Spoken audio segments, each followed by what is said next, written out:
Many spiritual leaders are working towards creating a peaceful world, bringing down violence. What steps have you taken in that direction? Do you think you can impact the leaders of the warring nations and bring about peace using your spiritual teachings or methods?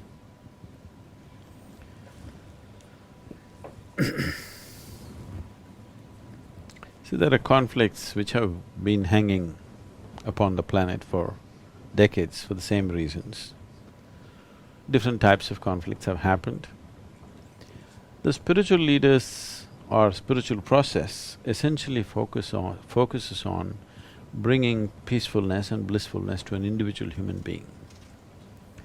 So, when I say an individual human being, it does not matter who he is, whether he is a leader of a nation or a business leader or just a man on the street or whatever it is. It works for every human being. So definitely, spiritual process has to touch everybody, particularly people who are in positions of responsibility and power, because they can make a huge difference for lots of people, because when you're a leader of a nation or even these days large businesses, every thought, every emotion, every action that you generate is impacting millions of people. Just the very thought that you generate is impacting people in so many different ways.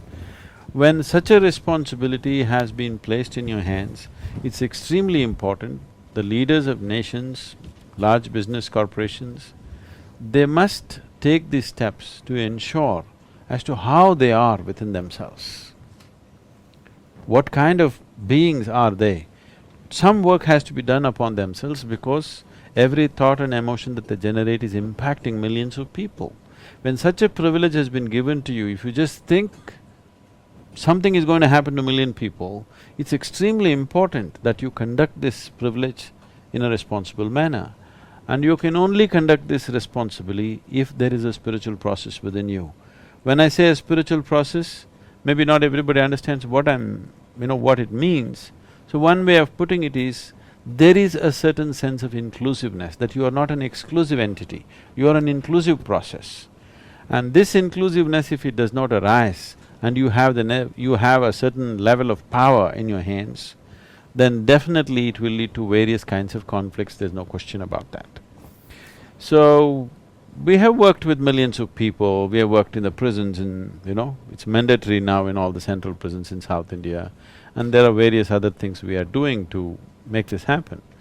Definitely we have also tried to work with very major leaders, particularly I have focused upon the business leaders because 100 years ago, if you looked at this world, military leadership was the most powerful leadership.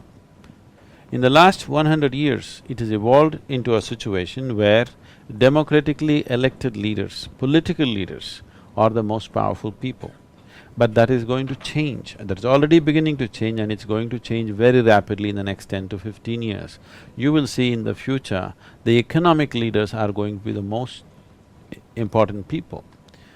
Seeing this, I have started working with economic leaders individually on certain levels, and we have definitely made a difference in the way they make their decisions, the way they conduct their businesses. This is being done. But this is being done very discreetly because it is not something that needs to be handled in public.